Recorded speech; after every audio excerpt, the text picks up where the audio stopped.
Today meron akong i-share sa inyong bagong game dito sa Telegram. And it's idle game lang siya, no? Wala kang kailangang gawin. And confirm na merong airdrops dito sa game na to. Okay? Today i-share ko sa inyo yung alpha na binigay sa akin ni Ronnie, nung friend ko. This game is a Telegram based game. Okay? So malalaro mo siya sa loob ng Telegram and it's free to play. Wala kang kailangan ilabas at confirm yung airdrop. Magkakaroon tayo ng airdrop dito sa mga naglalaro, nagtatapos ng quest dito sa game na to. Wala kang masyadong kailangan gawin dito.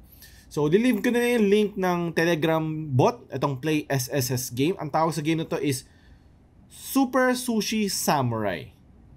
So, ang sabi sa akin ni Ronnie, ang devs daw nito ay yung behind dun sa devs ng Krabada, yung sikat na game sa Avalanche Network.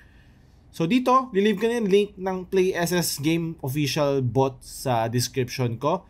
And bago ka makasali dito, no, kailangan mo maglagay ng verification code. Ang verification code, ilalagay ko na lang din yun sa description. So papakita ko sa inyo paano ba laruin tong Play. As you can see, no, nasa desktop tayo. Pwede mo din to laruin sa mobile phone, no. Wala tayong magiging problema doon. So, makikita mo dito, wala ka masyadong gawin. Wala ka masyadong kailangan gawin. Kasi medyo bago pa to, no? As you can see sa ranking, only 13,000 plus players pa lang ang naglalaro as of this posting, 2 AM, February 29. 13,000 players pa lang ang naglalaro. Nag-start ako maglaro nito, nasa around 2,000 plus players pa lang. So, medyo mabilis-bilis ang pag-akyat ng users. So, wala ka naman masyadong kailangan gawin to, no? Iiwan mo lang siya kahit i-exit mo to, ongoing pa rin siya. Makikita mo naman yung parang points dito na tumataas, no?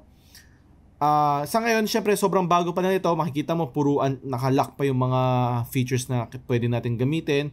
Boss, Last Samurai, Showdown, Mega War, Chain Skin, Level up. Wala pa talaga. Ang pwede mo lang gawin sa ngayon is magtapos ng mga quests. So, mga quest is mag-daily check-in, share mo yung game, and ito yung mga one-time points na pwede mong ma-earn. Sali ka sa Telegram group nila, link mo yung X mo, Twitter mo, repost ka ng mga posts. Yan. So mag-earn ka na ng points. And also, syempre, if nakapag-refer ka ng friends mo. So, ang verification ko, ito yung referral ID ko. Ito yung magiging verification code mo. Okay? Kasi pag pumasok ka dito, mag-create ka ng account.